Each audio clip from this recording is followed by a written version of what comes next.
Welcome to Inherently Distinctive. Welcome to Inherently Distinctive with attorney Mark Goodman.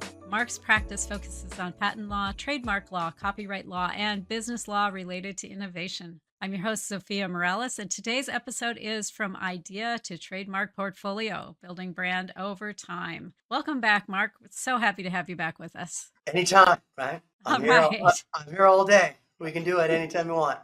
Sounds good.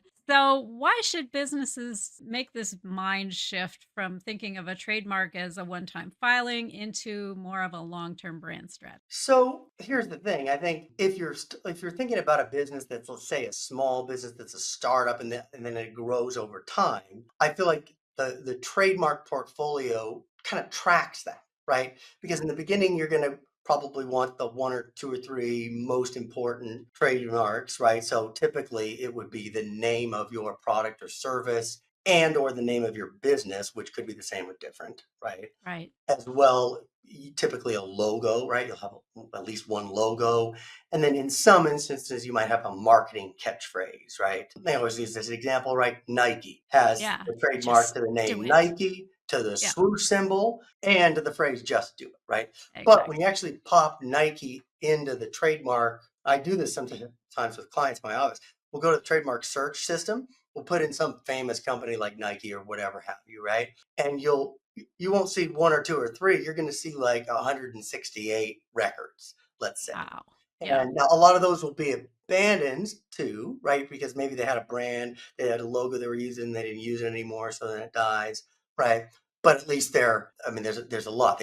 You build this. Practitioners say this. I don't really understand it. You build a Chinese wall around your brand, right? Which is the idea. Why is it called a Chinese wall? Kind of like the Great Wall of China, maybe. But the idea is you're getting this trademark and this, and then when you add it all together, it's like a wall around your brand, right?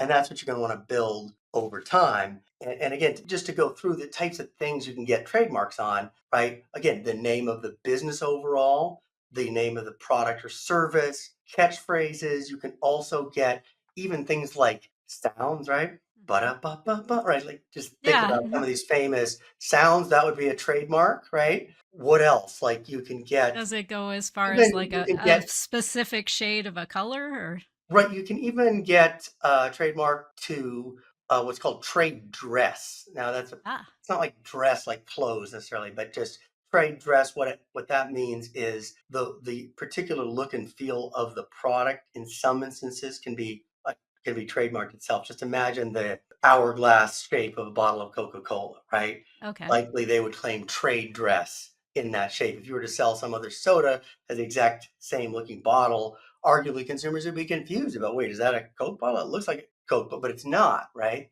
You know, similarly, if you have, let's just say the design of a Corvette or something like that, right? It's very distinctive, right? So let's say somebody else came out with some other car. They didn't call it a Corvette. They don't have a Corvette logo. They don't have a Chevrolet logo, but it looks just like a Corvette. That would cause consumer confusion in the marketplace. And that company would be trading on Chevrolet's brand, realistically, right? Yeah. So it's sort of like Ferrari red is a particular shade. Yeah. Right. So they're kind of the industrial design of certain products, right? So that would be another area you could get trademark on. And these trademarks can be layered a little bit. Like if you think of the car companies, back to our example, right? Yeah. Corvette is a trademark. So is Chevrolet. So is General Motors, which is a company that owns Chevrolet, right? So you can have all these different layers of them, and that's part of building the brand. Right? Gotcha. So how do you help startups and small businesses begin to build out a portfolio or the quote unquote Chinese wall as they grow? Yeah. So again, start with the highest priority. You know, if funds are tight, I think the name of the product, in most cases, the name of the product or service is going to be the most important, right? Because that's the easiest thing to have confusion, right?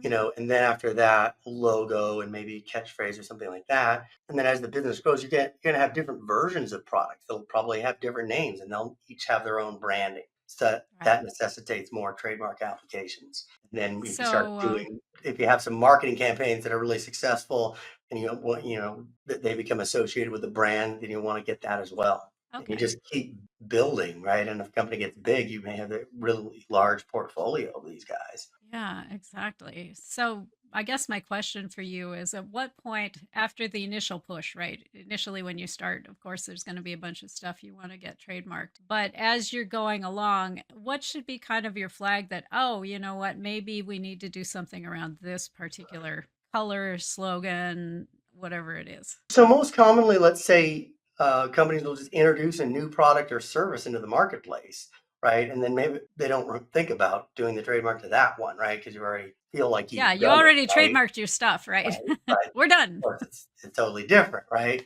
And so that would be the most common. Also, sometimes people are rebranding, so you start rebranding with your either marketing, your logos, that type of thing. Then you want to at least review the trademark portfolio in That that sounds case. good. So, what can businesses trademark beyond like the obvious stuff we've discussed? The names, the logos, the packaging, the colors, the sounds. What else is out there? So honestly, yeah, names, logos. When we say colors, right, we're talking about again part of that trade dress, like the industrial, that sort of design of the product, right? Marketing catchphrases. There's really an unlimited number of those that could be possible, right? And sounds. If you have like a catchy sound that's associated with it, I think that really covers it, right? But Okay. what happens is people will inevitably introduce new products or new logos or new names of products, and then they don't necessarily review the trademark portfolio. So I think that's the focus, not so Okay. much that there's a lot else that you'd go after. So, what's the difference between like in use and intent to use trademark applications, and how do they affect growth? Trademark fundamental principle, this is based on use in commerce, okay? And I always use this example to illustrate. It's kind of funny, right? One of my buddies, who's also a low-level client of the firm here, came to me years ago and said, Goodman, I've got a great idea for a name for beer, and I want Okay. to trademark it. And I said, okay, so are you opening up a brewery? Are you doing a beer distribution company? What are we? Oh, no, I just want to trademark the name and try to like sell it to companies because it would be a catchy name for beer, for a kind of beer. Oh, And I had to tell them, look, in the world of, let's say, patent, you could maybe do that. Harder in the real world to actually accomplish, by the way. But you yeah. could invent some new thing, get the patent, and then sell it or license it and make money potentially right off having the patent. Whereas trademark, we're tied to actual sales in the real world, right? Or you don't Mm, have any rights. It's not about coming up with a cool name for beer. It's about actually selling beer under that name so the consumers associate your beer with that name. And it would then be unfair for other people to use a similar name because it confuse customers into buying from them instead of you, right? So we're just doing something different there. And so it's always based on using commerce. Now, when you file an application, if you're already using e-commerce, right, you're already yeah. selling under this, then you just file a regular in-use application, right? And you don't. I actually had a client a couple of years ago that had been in business 20 years with this brand for whatever reason. I think she tried to get the trademark and it got goobered up years Somehow. before and Yeah. then came to me and we got it taken care of, right? So you can do that now. So that would be in use. Now, let's say you're thinking about launching a new product, right? That's when you want to consider the intent to use process, where you file just sort of splits the application into two parts. The first part, you're saying, hey, we want to use this mark in this field, right? And then the trademark office will evaluate that as against any potential conflicting marks, Mhm. as well as any potential legal problems with having the mark, Right. right? And if they clear you, they will issue something called a notice of allowance, right, which is Mm, good news, but it's not the end of the road. Notice of right. allowance means, hey, no conflicting marks, everything's good, but now you've got to come up with proof you're actually using in commerce. And they Right. set a 6-month deadline for that. Mm, That 6 months, by the way, costs money, but you can extend another 6 months, another 6 months. You can actually get 2.5 years if you need to. So okay. So hopefully there's some you're flex going to there. launch the Yeah. product in that amount of time. Otherwise, you shouldn't really be doing this, I think. But it's good to know that you're not under a tight time frame on that, right? Because you have however long it takes for them to evaluate it, plus 6 months, plus whatever extensions if you need them, right? So Right. then you just follow up with a statement of use showing use in commerce, and if that's approved, then you'll get your registration. Very good. So, for somebody with big plans, what does a smart trademark strategy look like starting from day one? So I think it's you start with the core, right? What are consumers going to associate with your brand, right? And you're launching a number of different types of products and services that will have different names and branding. You may need multiple marks, right? For most startups, they're really just looking at getting their trademark for the name of their product and or the name of their business, and then maybe a logo, right? You start there, and then as this builds, just make sure to at least periodically review the portfolio and see if anything makes sense to add on, and so that you have that protection. Because again, that's another common thing is people will then come up with some new branding, new products, and maybe not review.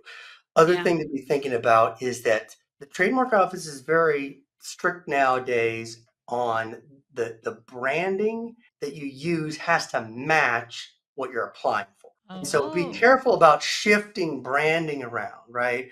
So I have situations where a client will have, all right, so there'll be a logo. Just imagine a logo. Let's just say it's a star, right? And then it has XYZ company right next to it, right? So then we'll like, oh, this is our logo, the star with XYZ. Okay. But then later, then we do an intent to use application. And then I'm like, okay, where's our branding? It's like, oh, here it is. And it's a star with XYZ underneath. That might need a new application sometime, right? Yeah. We could maybe amend the application, or maybe we could use that other branding, get that in use somehow, but that causes problems. So I think Mhm. another key principle is consistency of branding, right? And if you are changing branding, there are reasons to do that, obviously, in the business world. At least be intentional about it and review the trademark portfolio. But if you're Yeah. not, at least be, everything's the same. But and I think that's important because when you think about trademarks generally, right? People are always thinking about rebranding, right? Like, and sometimes I'm not I guess, business expert. Maybe I am, maybe I'm not, some level, right? I have my own business for the last 15, 18 years, so I know something about business. But I will say this, that I'm very leery about totally rebranding things because you have so much equity that can only be built over a long period of time with a brand. Even if the brand isn't that amazing of a name, like just think of a General Motors, right? Yeah. Okay, that's not that exciting of a name, right? It's not the coolest name we could have thought of, right? But everyone knows what that is, right? And that's Yeah. very, very powerful and very important. If they were to all of a sudden change their name, something, I don't know. I think, I know businesses will do this Exceptional sometimes. motors. Right. I mean, just think, this is okay. Example, Twitter, right, is now X. Yes. You like that? I kind of don't, because everyone still sort of calls it Twitter. And then sometimes people call it X, and sometimes people don't know what X is because they're used to Twitter. And what was wrong with the name Twitter? Yeah. Okay, Elon, he's a better, more successful businessman than I am. So, okay, I'm not going to sit there and say no, but that's another example there where, like, again, you'd need a whole new trademark portfolio for that, right? And that would be starting over because, your trademark priorities based on use in commerce. And if you change your name, now you're starting that over again. Yeah, You don't have exactly. those years of prior use, right? One peculiarity about trademark law that people, it's hard for a lot of my clients to get their minds around. If we end up in this spot, at the end of the day, if there's a conflict between two trademarks, the winner is the one that can prove continuous use in commerce earlier, not necessarily the one that is filed for the application first. Right? And Oh. people go, what? I Yeah. filed for this, but they so again, that you don't have that history of use. So again, now there may be business factors that outweigh it. Certainly, if Yeah. there's some scandal or something or some bad thing, and maybe you need to rebrand, totally get that. But usually that's not the case. I don't think it's worth rebranding just to have a cooler name, let's say, Yeah. right? Yeah. I Sometimes you have because there's a conflict with another trademark, and you kind of Yeah, yield. That happens. exactly. Can I ask you a question, kind Sure. of rewinding to an earlier topic? You were talking about the logo with the star and the company name next to it, Yeah. and then when they bring it out, the company name's underneath it. I know in the web world, it's fairly common to have a few versions of your logo where it's like long like that, and others where it's stacked, and maybe one's black on white and the other's white on black, sort of a situation. Is that something you could just throw all of that in your application and go, yeah, we do all these things? So, okay, no, they would technically be each possibly separate applications, which you probably wouldn't want to do, Right. right? But sometimes what I've done is just pull out just the element itself, right? Hmm. Like the star, like in our Yeah. example, right? This star with a certain color or not or shape or Right. It design has a to it. little tail going off of And it or whatever. maybe Yeah. just go for that, and that should at least that's a broader mark, and, now maybe, because again, this is an area where over the life of my practice, I've noticed kind of a shift. So in the early days, like when we go the way back machine, like 2008, 9, 10, 11, and 12, back then, Yeah. trademark office didn't seem to care about this, right? Like Yeah. if it was like on one side of it's basically the same. Whatever. Yeah. It's all good. And sometime around 2000, I think 12, 13, that they started, maybe there was a case law that went down. I have to research it to know that maybe there was a case that went down or some policy decision at the office where no, we got to match this up or else Mm, it's a no-go, right? gotcha. And it's just something that can get us a little tripped up, and because clients sometimes assume it's the same, right? Well, yeah, it's Yeah. really Yeah. the same. I just rearranged my elements. Yeah. That's all I did. Yeah. So I would say just pick a cool logo, whatever we're doing, and that's our branding. And then, you don't want too many like little variations of it. Now, if you have something that's different for different things, that's great. And then you have another application to do. Gotcha. All right. That sounds amazing. I really appreciate you sharing all this with us today, Mark. All right. Yeah. Fun. It's a thrill to do it. Thanks for tuning in to Inherently Distinctive with attorney Mark Goodman. To connect with Mark, visit goodmanlawnevada.com and be sure to like, subscribe, review, and share with those you care about. Thanks for watching. Be sure to hit that like and subscribe button and leave us a review in the comments.